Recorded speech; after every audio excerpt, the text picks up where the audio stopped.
जय सिया राम दोस्तों। इस वीडियो में हम बात करने वाले हैं standard glass lining limited company के आईपीओ के बारे में। तो कब से यह आईपीओ खुलने जा रहा है, कितने करोड़ रुपए का कंपनी इशू साइज लेके आई है, उसका प्राइस बैंड क्या रखा है, कंपनी मार्केट से पैसा क्यों रेज कर रही है, कंपनी बिजनेस क्या करती है, इसके फाइनेंशियल्स क्या है, कंपनी का पीछे का ट्रैक रिकॉर्ड क्या है, हमें इस आईपीओ में अप्लाई करना चाहिए या इसको अवॉइड करना चाहिए, और अप्लाई करें तो लॉन्ग टर्म के लिए करें या शॉर्ट टर्म के लिए, और इसका करंट ग्रे मार्केट प्रीमियम कितना चल रहा है, और यह हमें लिस्टिंग गेन कितना बना के दे सकता है। ये सारी ही बातें मैं इस वीडियो में कवर करूंगा, तो लास्ट तक वीडियो को जरूर देखिएगा।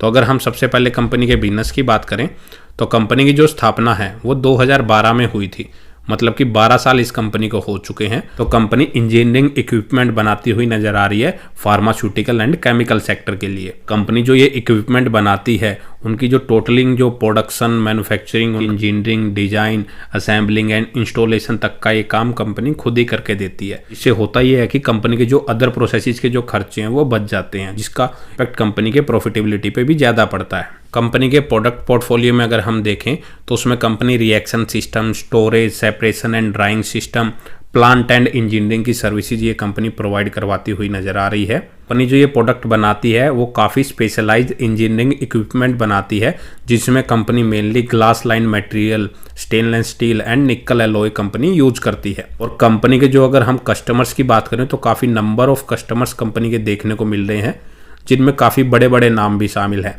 जैसे Aurobindo pharma, CCL food, Piramal pharma, Natco pharma, Laurus lab, Granules India जैसे बड़े बड़े नाम इसके कस्टमर लिस्ट में शामिल हैं। कंपनी की फिलहाल 8 मैन्युफैक्चरिंग यूनिट नजर आ रही हैं। कंपनी ऑल ओवर इंडिया में बिजनेस करती हुई नजर आ रही है। तो ठीक ठाक ही कंपनी का बिजनेस देखने को मिल रहा है। और इसके अगर हम फाइनेंशियल्स की बात करें तो कंपनी का अगर आप रिवेन्यू देखेंगे पिछले 3 सालों में ऑलमोस्ट डबल से ज़्यादा हो चुका है। 2022 में कंपनी का रिवेन्यू लगभग 241 करोड़ के आसपास था, जो बढ़ के 2024 में 549 करोड़ के आसपास हो चुका है। और फाइनेंशियल 25 के सेकंड क्वार्टर तक 312 करोड़ का कंपनी रेवेन्यू जनरेट किया है। अगर हम पूरे ईयर की एवरेज निकालें तो अप्रोक्स लगभग 600 करोड़ के रिवेन्यू को कंपनी इस साल क्रॉस कर सकती है। वो घट भी सकता है, बढ़ भी सकता है, यह सिर्फ एक आइडिया है। और अगर हम प्रॉफिटेबिलिटी की बात करें तो कंपनी का जो प्रॉफिट है वो 25 करोड़ का प्रॉफिट 2022 से बढ़ के वो 60 करोड़ का हो चुका है 2024 में। और अभी ओवरऑल इस फाइनेंशियल ईयर की एवरेज निकालें तो अप्रोक्स 70 करोड़ के प्रॉफिट को कंपनी इस साल क्रॉस कर सकती है। और कंपनी के अगर हम रिजर्व की बात करें तो 261 करोड़ रुपए कंपनी के ऊपर रिजर्व हैं और 173 करोड़ रुपए का कर्जा भी देखने को मिल रहा है। 3-4 सालों में कंपनी के ऊपर जो डेप्ट है वो काफ़ी बढ़ती हुई नजर आ रही है। और कंपनी के एसेट्स की बात करें तो वो भी काफ़ी तेजी से बढ़ रहे हैं। तो कंपनी की बैलेंस शीट है वो ठीक ठाक नजर आ रही है। कंपनी का डेप्ट टू इक्विटी रेशियो देखें तो वो 0.32 का है और कंपनी लगभग 43 के मल्टीपल पी पे अपने आईपीओ को लेके आ रही है।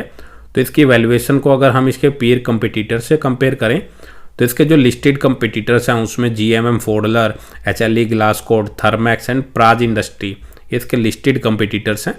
उनका जो पी रेशियो चल रहा है वो 30 से 81 के आसपास नजर आ रहा है।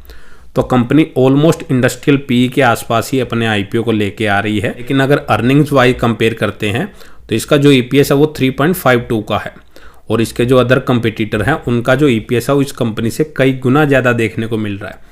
मतलब ये कंपनी काफ़ी उनके कंपैरिजन में काफ़ी छोटे स्केल पे भी अपना बिजनेस कर रही है। तो काफ़ी छोटी ये कंपनी उनसे नज़र आ रही है। तो ओवरऑल वैल्यूएशन देखें हम कंपनी की तो ओके ही वैल्यूएशन पे कंपनी अपने आईपीओ को लेके आ रही है। और ना तो ज़्यादा हम उसको महंगी कह सकते और ना ज़्यादा उसको सस्ती, ठीक ठाक वैल्यूएशन कंपनी ने रखी है। कंपनी जो मार्केट से पैसा रेज कर रही है उसका यूज कंपनी अपने प्लांट के एक्सपेंशन के लिए करने वाली है। उसके लिए जो मशीनरी और इक्विपमेंट की ज़रूरतें पड़ेंगी वहाँ पे इस पैसे का यूज करेगी। साथ ही कंपनी के ऊपर जो कर्जा चल रहा है और इसकी जो subsidiary company S2 engineering industry private limited उसकी बोरोइंग यानी कि उसके कर्जे को पे करने के लिए कंपनी इस पैसे का यूज करेगी। साथ ही इसकी सब्सिडरी कंपनी में S2 engineering industry private limited में कंपनी उसके एक्सपेंशन के लिए भी इस पैसे का यूज करेगी। उसके लिए भी जो मशीनरी और इक्विपमेंट की ज़रूरतें पड़ेंगी वहाँ पे इस पैसे का यूज करेगी। फ्यूचर में कंपनी कुछ एक्विजिशन और इन्वेस्टमेंट कर सकती है, वहाँ पे इस पैसे का यूज करने वाली है।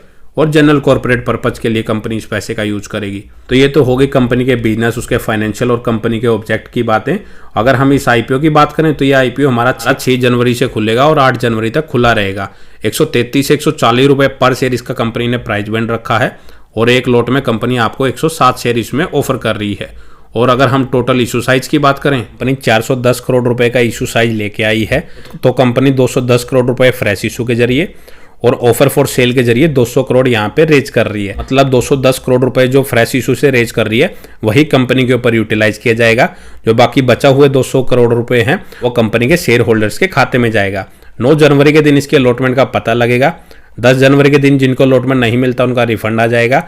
साथ ही जिनको मिल जाएगा उनके शेयर उनके डीमैट अकाउंट में क्रेडिट हो जाएंगे। या फिर 13 जनवरी के दिन जब ये आईपीओ लिस्ट होगा सुबह 10 बजे से पहले उनके शेयर उनके डीमैट अकाउंट में क्रेडिट हो जाएंगे। अगर हम रिटेल कैटेगरी की बात करें तो इसमें 35% का कोटा रिजर्व रखा गया है और एक लॉट अप्लाई करने के लिए रिटेल कैटेगरी में हमें 14,980 रुपये इसमें पे करने पड़ेंगे। टोटल मैक्सिमम हम 13 लॉट इसमें अप्लाई कर सकते हैं। और प्री आईपीओ अगर हम प्रमोटर्स की होल्डिंग्स देखें तो वो लगभग 72.5% की नजर आ रही है। और अगर हम इस आईपीओ का लेटेस्ट ग्रे मार्केट प्रीमियम देखें तो इसका जो लेटेस्ट ग्रे मार्केट प्रीमियम चल रहा है वो 83 रुपये के आसपास चल रहा है। ये लगभग 59% के आसपास चलता हुआ नजर आ रहा है। तो काफ़ी अच्छा लिस्टिंग गेन आपको बना के दे सकता है। तो ओवरऑल बात करें इसको अप्लाई करें या अवॉइड करें, लिस्टिंग गेन आपको लगभग 60% का अप्रोक्स लिस्टिंग गेन आपको ये दे सकता है करंट ग्रे मार्केट प्रीमियम के अकॉर्डिंग। लेकिन कोई वो फिक्स नहीं है कि वो इतना ही लिस्टिंग गेन देगा। इसमें अप एंड डाउन भी हो सकता है, वो डिपेंड करेगा मार्केट की सिचुएशन के ऊपर। तो शॉर्ट टर्म लिस्टिंग गेन के लिए तो आप अप्लाई कर सकते हैं। और लॉन्ग टर्म की भी उससे बात करूं तो कंपनी का जो बिजनेस है वो ठीक ठाक नज़र आ रहा है। पिछले 2-3 साल से जो कंपनी की ग्रोथ है वो काफ़ी अच्छी रही है। लगभग उसका जो रिवेन्यू है वो डबल से ज़्यादा हो चुका है पिछले 3 सालों में। सेम कंपनी की प्रॉफिटेबिलिटी है। तो आप इसको लॉन्ग टर्म के लिए भी अप्लाई कर सकते हैं। बाकी किसी भी आईपीओ में अप्लाई करने से पहले खुद से उस कंपनी का फंडामेंटल एनालिसिस जरूर कर लें और फिर उसके अकॉर्डिंग अपना एनालिसिस करें आने वाले टाइम में कंपनी ग्रोथ कर सकती है या नहीं कर सकती। तो उसके अकॉर्डिंग फिर अपना कोई डिसीजन लें। ऐसे ब्लाइंडली किसी के कहने पर आप आईपीओ में अप्लाई ना करें, खुद से एनालिसिस करने के बाद ही अपना कोई डिसीजन लें। तो इस वीडियो में इतना ही। अगर आपको वीडियो अच्छी लगी तो वीडियो को लाइक करें और ऐसे ही आईपीओ से रिलेटेड डेली अपडेटेड वीडियो के लिए हमारे साथ जुड़े रहिए।